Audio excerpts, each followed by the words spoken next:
पंच परमेष्ठी भगवान की जय। तत्व सूत्र की इस क्लास में हमने अभी तक 2 अध्यायों को पढ़ा। उसके साथ साथ हमने ये जाना कि इन 2 अध्यायों में आचार्य श्री विद्यासागर महाराज जी और देश के सुप्रख्यात विद्वान पंडित श्री रतनलाल बेणाला जी का क्या चिंतन है। उसके साथ साथ अन्य विद्वानों के मत को भी हमने समझा और हमने जाना कि ये सभी लोग महापुरुष जो हैं तत्व सूत्र ग्रंथ के अंतर्गत क्या नया चिंतन रखते हैं। तो हमने ये 2 अध्याय अभी तक पढ़ लिए हैं। आज की क्लास में हम तीसरे अध्याय को पढ़ेंगे। तीसरे अध्याय में आचार्य श्री ने अधोलोक का और मध्यलोक का वर्णन किया है। तो हम पहले जो सूत्र पढ़ेंगे स्टार्टिंग के, उसमें आचार्य श्री ने अधोलोक का वर्णन किया है। ये लोक क्या है उनके बारे में हम डिस्कस करते हैं। पहले यही हमें समझते हैं ये लोक क्या है। ये लोक का आकार है, अर्थात अनंत आकाश के बीच में यह लोक बैठा होता है, समाया होता है, जिसमें संसार का हर जीव रहता है। मुक्त जीव भी इसी में रहते हैं।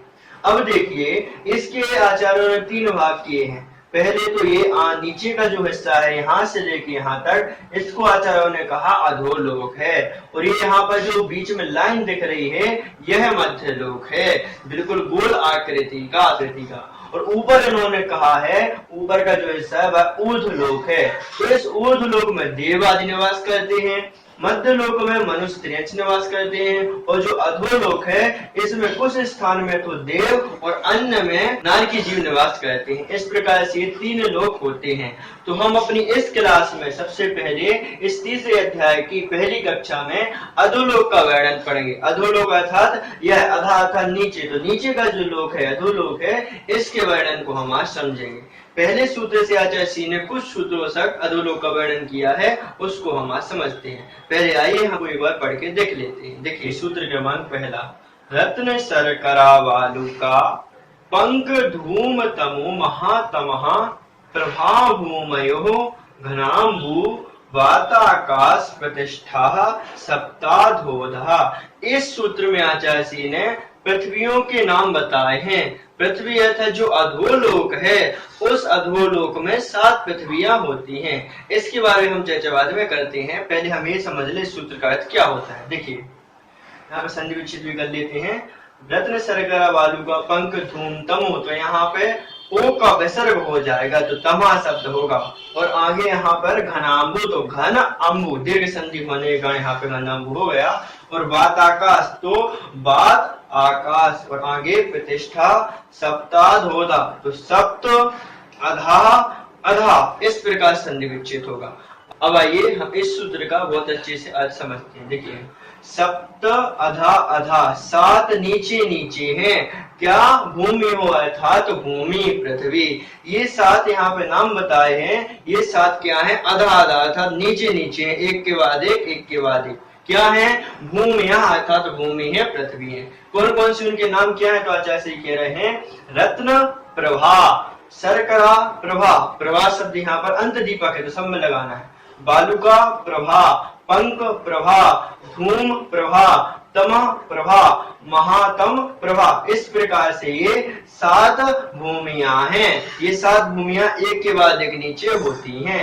यहाँ पे हमने लिखा है, देखिए रत्न प्रभा, शर्करा प्रभा, बालुका प्रभा, पंक प्रभा, धूम प्रभा, तम प्रभा और महातम प्रभा। इस प्रकार से एक एक करके पूरी नीचे नीचे हैं। और आगे आचार्य श्री कह रहे हैं इनका बेस क्या है, किसके ऊपर ये बैठी हुई हैं, तो कह रहे हैं घन अम्बु बात आकाश प्रतिष्ठा, प्रतिष्ठित हैं अर्थात आधारित हैं। किसके आधारित है, तो कह दिया घन के आधारित, अम्बु के आधारित, बात के आधारित और आकाश के आधार पर हैं। अर्थात यहाँ पर लेना है घनोदधि बात वलय, घन बात वलय और तनु बात वलय के आधार में है। ये तीनों बात वलय एक के बाद एक आधार लेके रखे हैं। और अंत में क्या है, आकाश प्रतिष्ठा, और अंत में जो अनंत आकाश है सबसे बड़ा है वह इनके नीचे है। अर्थात जो पृथ्वियां हैं वह ऊपर हैं, उनके नीचे 3 बात वलय हैं और उन बात वलय के नीचे अनंत आकाश है। अर्थात इन सभी का जो आधार है वह आकाश है। आकाश सबसे बड़ा है, इसलिए आकाश को किसी भी चीज के आधार की जरूरत नहीं पड़ती, वह स्वयं से आधारित है। इस प्रकार से सभी पृथ्वियां हैं और उन पृथ्वियों के नीचे नीचे क्या है, 3 प्रकार के बात वलय हैं। उन बात वलय के नीचे आकाश प्रतिष्ठित है। ठीक है, तो पुनः सूत्र का अर्थ देख लेते हैं। रत्न प्रभा, शर्करा प्रभा, बालुका प्रभा, पंक प्रभा, धूम प्रभा, तमा प्रभा और महातमा प्रभा, ये 7 भूमियां अर्थात भूमि है। कितनी है? तो कहा सप्त है, 7 भूमियां हैं। और ये किसके आधार पर है? घनोदधि बात वाला है और घन बात वाला है और आगे कह दिया तनु बात वाला के आधार में है। ये बात वाला इन तीनों के नीचे है और इन तीनों बात वाला के नीचे आकाश अर्थात आकाश प्रतिष्ठा अर्थात प्रतिष्ठित है। और ये 7 पृथ्वियां हैं और कह दिया अधा अधा अर्थात नीचे नीचे हैं। अधा अधा शब्द का अर्थ होता है नीचे नीचे होती हैं। सूत्र का अर्थ देखिए, रत्न प्रभा आदि 7 पृथ्वियां हैं, ये 7 पृथ्वियां बता दी। उसके बाद जो घनोदधि, घन और तनु बात वलय के आधार पर हैं, ये 7 जो पृथ्वियां हैं इन तीनों के आधार में 3 बात वलय हैं और उनके नीचे क्या है? आकाश प्रतिष्ठित है। और क्या कह दिया? आधा आधा अर्थात ये नीचे नीचे है। इस प्रकार से सूत्र का अर्थ हो जाता है। आइए हम इस पूरे सूत्र का अर्थ चित्र में यदि समझ लेंगे तो पूरा हम सूत्र समझ जाएंगे। तो आइए हम इस सूत्र का अर्थ यहाँ पर समझते हैं। ये कह रहे 7 पृथ्वियां हैं, तो देखिए ये अधोलोक है, लोक के 3 भाग कर दिए, ये नीचे का अधोलोक हमने यहाँ पर बना दिया आपके लिए पूर्व दर्शाने के लिए। ये अधोलोक है, इसमें 7 पृथ्वियां, इन्होंने कह दिया ये 7 पृथ्वियां हैं। भूमि में शब्द दिया पृथ्वियां हैं। कौन कौन सी? रत्न प्रभा, शर्करा प्रभा, बालुका प्रभा, पंक प्रभा, धूम प्रभा, तमा प्रभा और महातमा प्रभा, ये 7 पृथ्वियां हैं। इन 7 पृथ्वियों के अंदर जो पृथ्वी नीचे हमें जमीन दिख रही है, जैसे एक चूहे का बिल होता है, उसी प्रकार इन पृथ्वियों के अंदर नारकीय जीवों का बिल होता है। उन बिलों में नारकीय जीव निवास करते हैं। तो कोई नरक नाम की पर्टिकुलर जगह नहीं है। हाँ, जगह तो है, एक पृथ्वी टाइप की जिसको आचार्य साहब नाम दिए। उन पृथ्वियों में चूहों की आकृति के जैसे चूहा जमीन के अंदर बिल बनाता है, उसी प्रकार ये नारकियों के बिल हुआ करते हैं। उन सभी बिलों की निश्चित एक संख्या भी दी है जो हम आगे पढ़ेंगे। तो देखिए ये 7 पृथ्वियां होती हैं। आचार्य ने कहा ये अनाम्बु आकाश प्रतिष्ठा अर्थात ये 3 बात वलयों के आधार में है। तो पहले जो पृथ्वी है रत्न प्रभा है, इसके आधार में अर्थात इसके नीचे घनोदधि बात वलय है, बीच में उसके घन बात वलय है और अंत में तनु बात वलय है। अर्थात ये जो पृथ्वियां हैं इन पृथ्वियों के नीचे क्रम से ये 3 वलय हुआ करते हैं। अर्थात ये पृथ्वियां इन वलयों के आधार में रहती हैं। अब ये 3 वलय किसके आधार में है? तो आचार्य ने कहा आकाश अर्थात इन वलयों के नीचे आकाश प्रतिष्ठित है। आकाश के लिए किसी भी आधार की जरूरत नहीं होती क्योंकि आकाश सबसे बड़ा है, इसलिए आकाश स्व में प्रतिष्ठित रहता है। तो बात क्या हुई? सभी जो पृथ्वियां हैं इनके नीचे 3 वलय हैं। ये देखिए 3 वलय हैं सभी पृथ्वियों के नीचे ऐसे, और इन वलय के नीचे आकाश है। यहाँ पे हमने शब्द दिया आकाश, पूरा लेना है, यहाँ से यहाँ तक पूरा आकाश है। ऐसे आकाश होता है, इस प्रकार से आकाश है। ये लाइन क्यों खींची है? ये क्या है? इसके अंदर का जो क्षेत्र है यहाँ पे जीव रहते हैं और यहाँ पर जो जगह बची है यहाँ पे ये जगह निष्कुट क्षेत्र कहलाता है। इसको आचार्य नाम देते हैं निष्कुट क्षेत्र, अर्थात ये निष्कुट क्षेत्र कहलाता है। इस क्षेत्र में कोई मनुष्य आदि नहीं रहता है। इस निष्कुट क्षेत्र में निगोदिया जीव रहते हैं। इस प्रकार से लाइन यहाँ पे हमने बता दी। और यहाँ पर जो पृथ्वियां हैं, पहली जो पृथ्वी रत्न प्रभा, इसकी एक विशेषता है। क्या विशेषता है? इसके 3 भाग होते हैं। कौन कौन से? खर भाग, पंख भाग और अबहुल भाग। इस प्रकार से ये 3 भाग इसके हुआ करते हैं। ये 3 भाग है। अच्छा, ये जो पृथ्वी कितनी मोटाई है इसकी? तो यहाँ पर हमने लिखा नहीं, हम आपको लिख के बताते हैं। 1,80,000 की ये पृथ्वी है। कौन सी पृथ्वी? रत्न प्रभा पृथ्वी, अर्थात इतनी ये पृथ्वी है 1,80,000। ये क्या है? इसकी मोटाई है इस पृथ्वी की। 1,80,000 की ये रत्न प्रभा जो पृथ्वी है इसके 3 भाग कर दिए। खर भाग जो 16,000 मोटी है, पंख भाग 84,000 मोटी है और अबहुल भाग 80,000 योजन मोटी। योजन लगाना, योजन क्या कहलाता है? योजन, एक योजन 2,000 कोस का होता है और एक कोस 3 किलोमीटर का होता है। इस प्रकार को आपको समझना चाहिए। तो देखिए खर भाग 16,000 योजन, पंख भाग 84 लाख योजन और अबहुल भाग 80,000 योजन का होता है। इस प्रकार से। और इनमें विशेषता यह है, पंख भाग में देवों के महल बने हुए हैं और जो अब्बहुल भाग है इसमें नारकी जीवों के बिल हुआ करते हैं। ये समझने योग्य बात है, इस पृथ्वी में विशेषता होती है।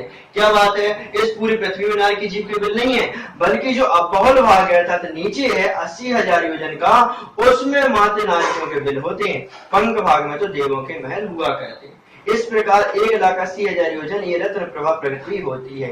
ये 1,80,000 क्या है, इस पृथ्वी की मोटाई, यहाँ से यहाँ तक की मोटाई। उसके बाद इसकी बात हो, उसके बाद ये आकाश। दूसरी पृथ्वी है वह शर्करा प्रभा है, उस मोटाई 32,000 योजन है। उसके बाद जो तीसरी पृथ्वी है उसका नाम है बालुका प्रभा, इसकी मोटाई 28,000 योजन है। और उस पृथ्वी के नीचे 3 बात बोला है, फिर ये आकाश है। फिर उसके बाद पंख प्रभा पृथ्वी है, उसकी मोटाई 24,000 योजन है। उसके बाद 3 बात बोला है, उसके बाद अंत में आकाश। और धूम प्रभा पृथ्वी है आगे, जिसकी मोटाई 20,000 योजन है। तमा प्रभा जो पृथ्वी है उसकी मोटाई 16,000 योजन है। और उसके नीचे 3 क्रम से बात बोला है, फिर आकाश है।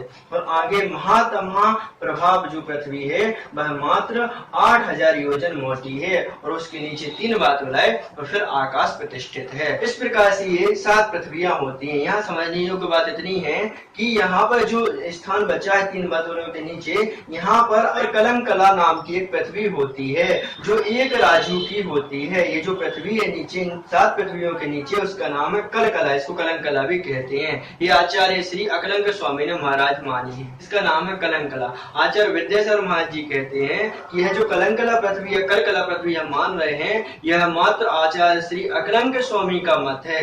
इनके अलावा कोई भी आचार्य इस पृथ्वी को स्वीकार नहीं करता है। अतः हमें इस नवीन चिंतन को, नए मत को समझना चाहिए कि यह एक राजू के नीचे कलकला नाम की पृथ्वी होती है, इसको हम कलंकला कहते हैं।